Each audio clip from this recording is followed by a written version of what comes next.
আসসালামু আলাইকুম সুপ্রিয় দর্শক, চলে আসলাম এই মুহূর্তে পাওয়া সবচেয়ে গুরুত্বপূর্ণ আবহাওয়ার নতুন আপডেট নিয়ে। এবার নিম্নচাপ, মেঘ বৃষ্টি ও বন্যা নিয়ে ভয়াবহ দুঃসংবাদ দিল আবহাওয়া দপ্তর। বঙ্গোপসাগরের বুকে তৈরি হয়ে গেছে নিম্নচাপ, রূপ নিতে পারে ঘূর্ণিঝড়ে, আঘাত হানতে পারে ওড়িশা রাজ্যে, যার ফলে বাংলাদেশ এবং পশ্চিমবঙ্গের একাধিক জেলায় ঘন্টায় 50 থেকে 60 কিলোমিটার বেগে দমকা ও ঝড়ো হওয়ার সতর্কতা। এছাড়া আগামী 24 ঘন্টার মধ্যে রংপুর, ময়মনসিংহ, সিলেট, রাজশাহী, ঢাকা, খুলনা, বরিশাল, চট্টগ্রাম, ভারতের ত্রিপুরা রাজ্য সহ পশ্চিমবঙ্গের একাধিক জেলায় তীব্র বজ্রসহ ভারী থেকে অতি ভারী বৃষ্টিপাতের রেড অ্যালার্ট রয়েছে। তো আজ 1 অক্টোবর বুধবার এবং আগামীকাল 2 অক্টোবর বৃহস্পতিবার কেমন থাকতে চলেছে আগামী 24 থেকে 48 ঘন্টার আবহাওয়া। বাংলাদেশ থেকে শুরু করে ভারতের পশ্চিমবঙ্গ, আসাম, মেঘালয় এবং উত্তর থেকে ত্রিপুরা রাজ্যে আগামী 24 থেকে 48 ঘন্টার মধ্যে কোন কোন জেলাগুলোতে বিক্ষিপ্ত আকারে বৃষ্টি এবং বজ্রসহ ভারী থেকে অতি ভারী বৃষ্টিপাতের সম্ভাবনা রয়েছে। এছাড়া নিম্নচাপের প্রভাবে কোন কোন জেলাগুলোতে রেড অ্যালার্ট রয়েছে এবং আগামী 10 দিনের আবহাওয়ার পূর্বাভাস কি বলছে, তো সে বিষয়ে আরো বিস্তারিত জানতে হলে ভিডিওটি সম্পূর্ণ দেখতে থাকুন। আর আপনি কোন জেলা থেকে খবরটি দেখছেন, আপনার জেলার নামটি আমাদের কমেন্ট বক্সে জানিয়ে দিবেন।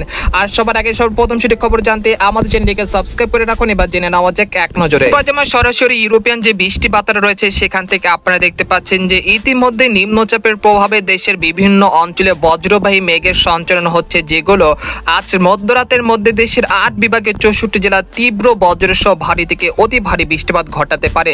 ইতিমধ্যে দেখা যাচ্ছে যে রাজধানী ঢাকার কাপাসিয়া, তারপর হচ্ছে নরসিংদী, কিশোরগঞ্জ, তারপর হচ্ছে ধামরাই, বাণীস্থলী, এইসব জেলায় বেশ কটি অঞ্চলে তীব্র বজ্রসহ ভারী বৃষ্টিপাত শুরু হয়ে গেছে। পরবর্তীতে দেখতে পাচ্ছি যে মৌলভীবাজার, সিলেট, জয়ন্তাপুর, কানাইঘাট, সুনামগঞ্জ, নেত্রকোনা, তারপর হচ্ছে কটিয়াদি, তারপর হচ্ছে এখানে রয়েছে ময়মনসিংহ, ফুলপুর, এইসব জেলায় বেশ কটি অঞ্চলে তীব্র বজ্রসহ ভারী বৃষ্টিপাতের সম্ভাবনা রয়েছে আজ রাত 12টার মধ্যে। তাছাড়া এখানে দেখতে পাচ্ছি যে খুলনা, সাতক্ষীরা, যশোর, লোহাগাড়া, শাইলকুপা, মেহেরপুর, চুয়াডাঙ্গা, তারপর বরিশাল, পিরোজপুর, মাঠবাড়িয়া, লালমোহন, কেপুপাড়া, সন্দ্বীপ, হাতিয়া, খাগড়াছড়ি, রাঙ্গামাটি, বিলাইছড়ি, ভারতের ত্রিপুরা রাজ্যের আগারতলা, আমবাসা, উদয়পুরের বেশ কটি অঞ্চলে বৃষ্টি এবং তীব্র বজ্রসহ ভারী বৃষ্টিপাত হতে পারে। তাই বজ্রপাতের আওয়াজ শুনতে পেলে আপনারা অবশ্যই নিরাপদ স্থানে সরে যাবেন, না হলে ব্যাপক ক্ষয়ক্ষতির আশঙ্কা রয়েছে।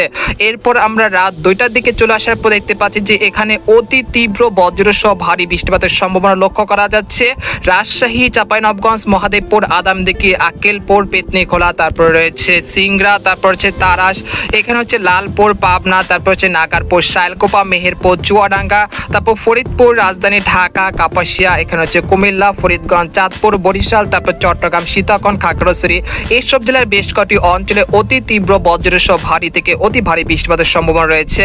এর পরবর্তীতে দেখতে পাচ্ছি যে সকাল নাগাদ দেখা যাচ্ছে রংপুর বিভাগে রংপুর, দিনাজপুর, গাইবান্ধা, ঠাকুরগাঁও, পঞ্চগড়, তেতুলিয়া, কুড়িগ্রাম, এইসব জেলায় বেশ কটি অঞ্চলে তীব্র বজ্রসহ ভারী বৃষ্টিপাত হতে পারে। এরপর আমরা দেখতে পাচ্ছি যে ভারতের দক্ষিণবঙ্গের উপরে যে জেলাগুলো রয়েছে নালিহাটি, তারপর হচ্ছে মুর্শিদাবাদ, কৃষ্ণনগর, এইসব জেলাগুলোতে আজ মধ্যরাতের মধ্যে বৃষ্টি এবং ভারী বৃষ্টিপাত হতে পারে।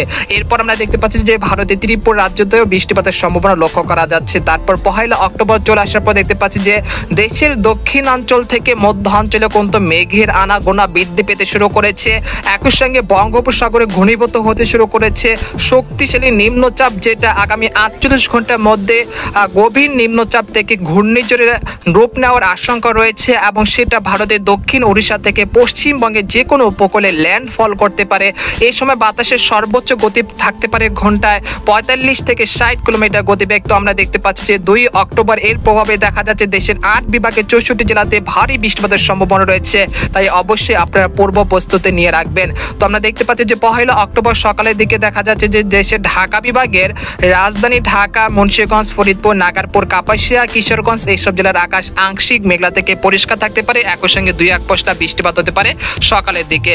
তারপর আমরা দেখে নিব যে আর কোন কোন জেলাগুলোতে বৃষ্টিপাতের সম্ভাবনা রয়েছে। তারপর আমরা বেলা 11টার দিকে চলে আসলাম, আসার পর দেখতে পাচ্ছি যে এখানে বরিশাল, পিরোজপুর, মাঠবাড়িয়া, খেপুপাড়া, লালমোহন, সন্দ্বীপ, হাতিয়া, এইসব জেলা 2-1 স্থানে হালকা থেকে মাঝারি ধরনের বৃষ্টিপাত থাকতে পারে। মূলত 1 অক্টোবর দেশের 8 বিভাগের 64 জেলার আকাশে আংশিক মেঘলা থেকে পরিষ্কার থাকতে পারে। দফায় দফায় বৃষ্টিপাতের সম্ভাবনা রয়েছে দেশের বিভিন্ন অঞ্চল জুড়ে, সেই জেলাগুলো আপনাদেরকে উল্লেখ করে দেখিয়ে দিচ্ছি। তো আমরা দুপুর 2টার দিকে চলে আসার পর দেখতে পাচ্ছি যে রাজধানী ঢাকা, মুন্সিগঞ্জ, নাগারপুর, তারপর হচ্ছে মাদারীপুর, তারপর ফরিদপুর, তারপর শরীয়তপুর, এইসব জেলা বেশ কটি অঞ্চল অঞ্চলে হালকা থেকে মাঝারি ধরনের বৃষ্টিপাতের সম্ভাবনা রয়েছে দুপুর 2টার দিকে। এরপর আমরা দেখতে পাচ্ছি বরিশাল, পিরোজপুর, মাঠবাড়িয়া, খেপুপাড়া, লালমোহন, তারপর রয়েছে ফরিদগঞ্জ, তারপর হচ্ছে কুমিল্লা, তারপর নোয়াখালী, চাঁদপুর, খাগড়াছড়ি, রাঙ্গামাটি, বিলাইছড়ি, চট্টগ্রাম, সীতাকুণ্ড এইসব জেলায় বেশ কয়েকটি অঞ্চলে 1 অক্টোবর দুপুর 2টা থেকে সন্ধ্যা 6টার মধ্যে তীব্র বজ্রসহ ভারী বৃষ্টিপাতের সম্ভাবনা লক্ষ্য করা যাচ্ছে। পাশাপাশি দেখতে পাচ্ছি যে পশ্চিমবঙ্গের চন্দননগর, কলকাতা, কলাঘাট, বর্ধমান, শান্তিপুর, কাটোয়া, দুর্গাপুর, বানকুড়িয়া, পুরুলিয়া, শিউরি, নালিহাটি, মুর্শিদাবাদ, কৃষ্ণনগর সবকটি জেলাতে বৃষ্টি এবং ভারী বৃষ্টিপাতের সম্ভাবনা লক্ষ্য করা যাচ্ছে, যেটা আপনাদেরকে পূর্বে উল্লেখ করা হয়েছিল ভিডিওতে। সেই অনুযায়ী কিন্তু 1 অক্টোবর থেকে দেশের 8 বিভাগের 64 জেলাতে বৃষ্টিপাত শুরু হয়ে গেছে।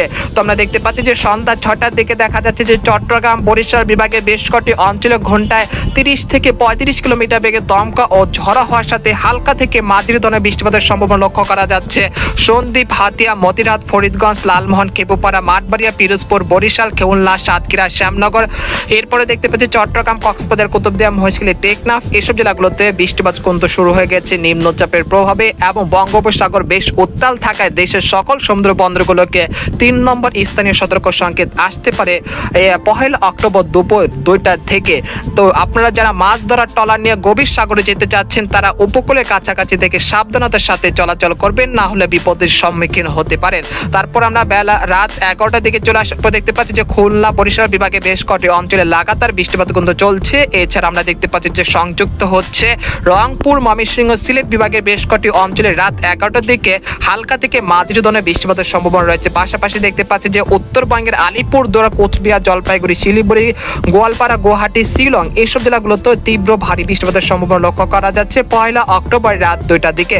তারপরে আমরা রাত 2টার দিকে চলে আসার পর দেখতে পাচ্ছি যে ভারী বৃষ্টিপাত কিন্তু প্রবেশ করে ফেলেছে দেশের মধ্যাঞ্চল এবং দক্ষিণাঞ্চলে এবং তাণ্ডব চালাচ্ছে খুলনা, বরিশাল, ঢাকা, কুমিল্লা, চট্টগ্রাম বিভাগের বেশ কয়েকটি অঞ্চল জুড়ে। তাই আপনারা অবশ্যই আগামী 24 ঘন্টার জন্য পূর্ব প্রস্তুতি নিয়ে রাখবেন। তো আমরা দেখতে পাচ্ছি যে 2 অক্টোবর টানা ভারী বৃষ্টিপাতের কবলে পড়তে পারে খুলনা, বরিশাল, ঢাকা বিভাগের বেশ কয়েকটি অঞ্চল। এতে করে নিম্ন অঞ্চল প্লাবিত হওয়ার আশঙ্কা রয়েছে। যাদের ধানি জমি রয়েছে সেখানে পানি জমে যেতে পারে, তাই পানি নিষ্কাশনের ব্যবস্থা এখন থেকেই তৈরি করে ফেলুন, না হলে কিন্তু বিপদের সম্মুখীন হতে পারেন। তো আমরা দেখতে পাচ্ছি যে সময় যত যাচ্ছে ততই কিন্তু বৃষ্টিপাতের সম্ভাবনা কিন্তু বৃদ্ধি পাচ্ছে দেশের 8 বিভাগের 64 জেলাতে। তারপর আমরা 2 অক্টোবর বৃহস্পতিবার রাত দুপুর 3টার দিকে বা বিকেল 3টার দিকে চলে আসার পর দেখতে পাচ্ছি যে সেই নিম্নচাপটি কিন্তু গভীর নিম্নচাপে রূপান্তরিত হয়ে সেটা ভারতের দক্ষিণ ওড়িশা উপকূলে আঘাত হানছে। এর প্রভাবে দেখা যাচ্ছে যে কলকাতা সংলগ্ন বেশ কয়েকটি অঞ্চল সহ খুলনা, বরিশাল বিভাগে বেশ কয়েকটি জেলাতে তীব্র ভারী বৃষ্টিপাতের সম্ভাবনা তৈরি হচ্ছে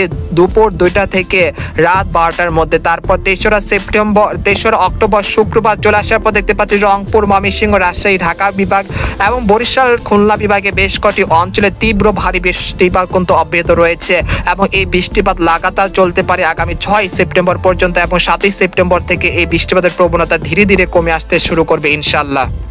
তারপরে দেখতে পাচ্ছি যে 7 অক্টোবর সেটা কিন্তু সেটা ভারতের দক্ষিণবঙ্গে কিন্তু চলে যাচ্ছে, তার প্রভাবে দেখা যাচ্ছে বৃষ্টিপাত কিন্তু অনেকটা কমে যাচ্ছে। তারপর 8 অক্টোবর বুধবার দেখা যাচ্ছে যে আবারও একটি নতুন বৃষ্টিপাত আসতে চলেছে এবং সেই বৃষ্টিপাত কতটা শক্তিশালী হতে পারে সেটা আপনাদেরকে পরবর্তী ভিডিওতে জানানো হবে। তো এরপর যে আপনাদেরকে জানিয়ে দেবো যে আগামী 24 থেকে 48 ঘন্টার মধ্যে কোন কোন জেলাগুলোতে ভারী বৃষ্টিপাতের সম্ভাবনা রয়েছে। তো আগামী 48 ঘন্টার মধ্যে রংপুর, ময়মনসিংহ, সিলেট, রাজশাহী, ঢাকা, খুলনা, বরিশাল, চট্টগ্রাম বিভাগের সব কয়টি জেলাতে প্রায় 50 থেকে 60 মিলিমিটার পর্যন্ত ভারী থেকে অতি ভারী বৃষ্টিপাতের সম্ভাবনা লক্ষ্য করা যাচ্ছে। পরবর্তী 5 দিনে দেখা যাচ্ছে যে রংপুর বিভাগের একাধিক জেলা অতি ভারী বৃষ্টিপাতের সম্ভাবনা রয়েছে। এখানে দেখা যাচ্ছে পঞ্চগড়, ঠাকুরগাঁও, দিনাজপুর, রংপুর, কুড়িগ্রাম, গাইবান্ধা, পাশাপাশি উত্তরবঙ্গের আলিপুরদুয়ার, কোচবিহার, জলপাইগুড়ি, শিলিগুড়ি, উত্তর দক্ষিণ দিনাজপুরের বেশ কয়েকটি অঞ্চলে প্রায় 150 থেকে 120 মিলিমিটার পর্যন্ত ভারী বৃষ্টিপাতের সম্ভাবনা লক্ষ্য করা যাচ্ছে। তাছাড়া ময়মনসিংহ, জামালপুর, শেরপুর, সরিষাবাড়ি, তারপর হচ্ছে কিশোরগঞ্জ, এখানে হচ্ছে সিলেট, জয়ন্তাপুর, কানাইঘাট, মৌলভীবাজার এইসব জেলাগুলোর বেশ কয়েকটি অঞ্চলে বৃষ্টি এবং ভারী বৃষ্টিপাতের সম্ভাবনা লক্ষ্য করা যাচ্ছে আগামী 5 দিনে। তো এখানে দেখা যাচ্ছে যে 138 থেকে 132 মিলিমিটার পর্যন্ত ভারী বৃষ্টিপাতের সম্ভাবনা রয়েছে। পরবর্তী 10 দিনে দেখা যাচ্ছে রংপুর, ময়মনসিংহ, সিলেট বিভাগের একাধিক জেলা টানা ভারী বৃষ্টিপাত হতে পারে 100 থেকে 200 মিলিমিটার পর্যন্ত। এতে করে নদ নদীর পানি বৃদ্ধি পেতে পারে, তাই বন্যা পরিস্থিতি তৈরি হওয়ার আশঙ্কা রয়েছে আগামী 10 দিনে। তো অবশ্যই আপনারা যারা রংপুর, ময়মনসিংহ, সিলেট বিভাগ থেকে আমাদের খবরটি দেখছেন আপনারা বন্যা পূর্ব প্রস্তুতি নিয়ে রাখবেন। তো আজকের খবর এখানে শেষ করতে চাচ্ছি। সবাই ভালো থাকবেন, সুস্থ থাকবেন, আল্লাহ হাফেজ।